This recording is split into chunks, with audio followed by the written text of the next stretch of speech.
Ini saya nak cerita ni untuk situasi tempat kita mungkin salamun hiya hatta matla'il fajr, rasa tenang sampai ke fajar, pagi dia tu hening cantik, cahaya dia cun saja kan. Bahasa orang muda cun ni kan.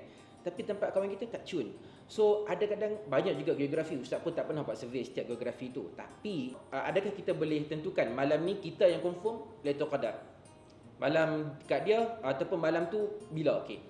Mudah je macam ni.